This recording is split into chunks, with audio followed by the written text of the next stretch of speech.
What is up, guys? We're back with another video, and today I wanted to go over aggressive ulting on Iron Fist. Now, if you've watched my previous guides or some of my tip videos, you know that one of the most important things I say with the Iron Fist ult is to wait until the teams mesh together so their whole team can't just turn around and peel and force you to get no value without it punishing them, right? If the teams are too far apart and the whole team turns back, your team can't just walk over them and make them and punish that, basically, right? That doesn't happen unless you wait till the teams come together. If you ult too early, you'll get no value.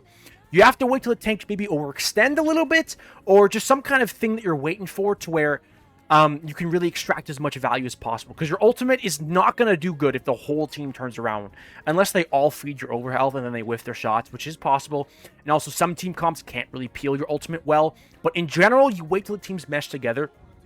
But there are very select situations where I do not wait for them to mesh together, and I specifically don't wait for them to mesh together, because there's a specific advantage I'll gain by not waiting. And that's what I'm going to go over in this video, is a couple of examples of my aggressive aggro ults and how they win me games sometimes and how valuable they are. It's something I haven't really covered before, but if you watch me, people that watch my streams now know the term aggro ult. Is something I do all the time. I'm like, okay, I'm gonna aggro ult here. I'm gonna aggro ult here so we win the point. It's extremely strong tactic that you can implement in your ulting, and something to look out for all the time, because although it won't pad your stats, it will win you games. So the first example I'm gonna show you is probably the biggest advantage I get with aggro ulting, right? Is I ult before we're about to capture a point, forcing their team back to peel, even if I don't think I'm going to land a kill at all, right? So right here, we're coming up on the point right here, and they have not really engaged. Their whole team is not really engaged yet. They're not. If they were down here, it'd be a bit different. But the reason why an aggro ult would work so perfectly here is because their backline is still way off the point, that if I were to ult their backline, I'm going to force their whole team back. Even if they can all peel pretty well, forcing me to not land a kill, it'll help us capture the point, as well as force the support off the point. That's the biggest thing I do. And you have to make sure you do it when your cart is really, really close. Like, our cart right here is really... We're approaching the point. And so I aggro ult their backline. And now I do this so often for points. When we're about to capture a checkpoint, I will aggro ult their backline, even if it's a triple support backline and I know they have a support ult and their whole team is there ready to peel. I will do it because it's good if their whole team turns and peels right now, which is what they're doing. Even the mag turns around. They are all turning around, but the mag's like, you see him, he's wondering, he's like, wait, what do I do? I'm going to need to touch.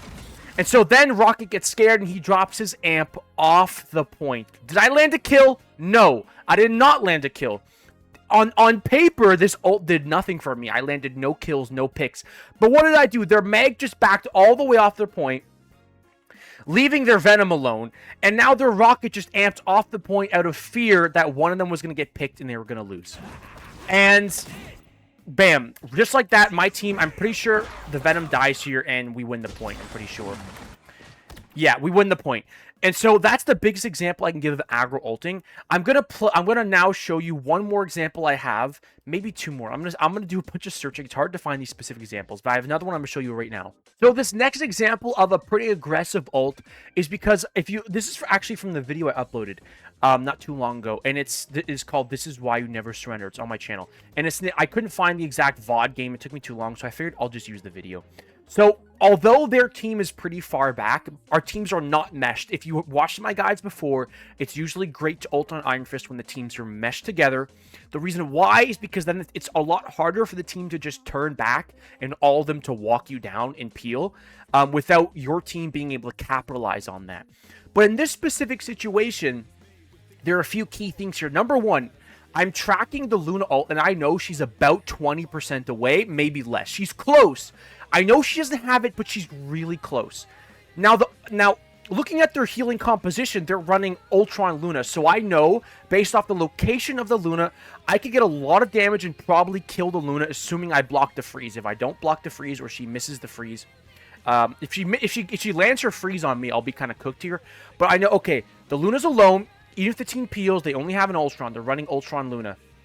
I could kill the Luna here. Now, if I went for the tanks on the front line, maybe I'll land a kill, but I would feed 20% ult charge first. And that's the key thing. This is something you always want to watch out for when using your Iron Fist ults. And I was going to maybe make an entire new video. I think I actually mentioned this in my previous guide. But when you're looking to ult on Iron Fist, yes, sometimes, like here, I could definitely kill the tanks if I ulted because they're running Luna Ultron. As long as a tank is pretty far ahead, which they are. The tanks are kind of far ahead here. I could definitely kill tank, but in doing so, I'd feed 20% ult charge to the Luna. She'd get her ult. I would feed Ultron ult charge as well. And so here, I decide, I know I can kill this Luna. I will kill the Luna first and then the tanks.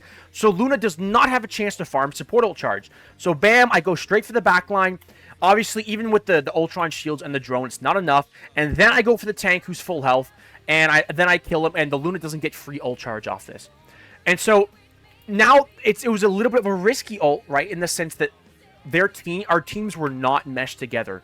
But I knew, okay, I want to be aggressive with my ult here. I'm not waiting. I'm going right in before they get their Luna ult. I'm being hyper active. I'm being aggressive. Going right in going straight to the Luna before she gets her ult. Not getting the tanks.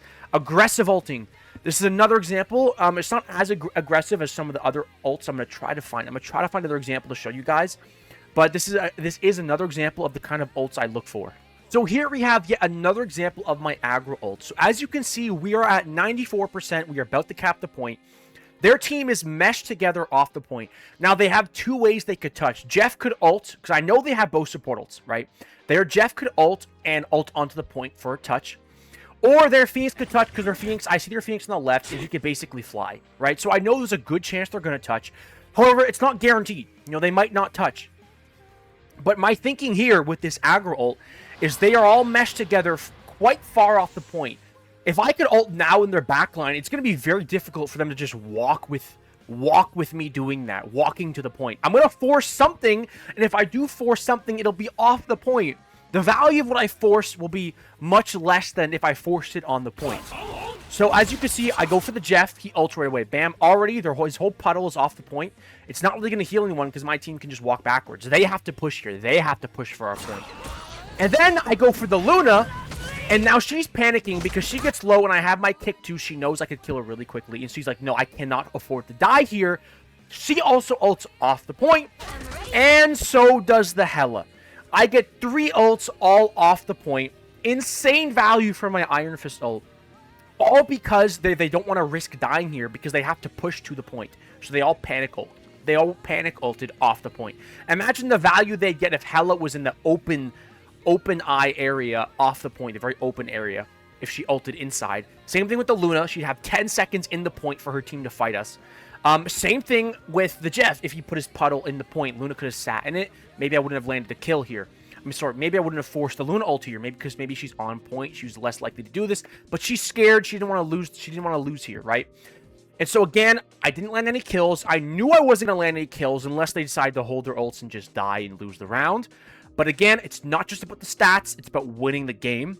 And doing an ult like this wins you the game. Guys, I really hope you enjoyed the video. I think this is really important for Iron Fist ulting. It's something that a lot of people don't do, and it just has so much value because as Iron Fist, you're able to do these kinds of aggro ults that other heroes can't.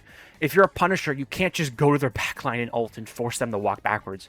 It's something that's kind of unique to Iron Fist. There are some heroes that can do it, there are some, but for Iron Fist specifically, because of how the reason why it's so good for Iron Fist is because of your survivability. You could just dodge and weave and simply live in their backline and keep their team pushed back till you secure the point and gain so much value. A lot of other heroes with their ults, they can't just survive this long in their ult. It's about the stalling power, too, of just surviving in their backline, not getting a kill. Surviving long enough that they get scared and they drop a support ult. All these different kinds of things. Very, very valuable.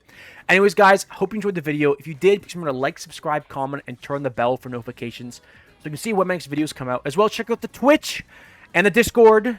We talk about all kinds of stuff there. And thank you to all my donors and subs. You guys mean the world to me. And that's it, guys. As always, take care.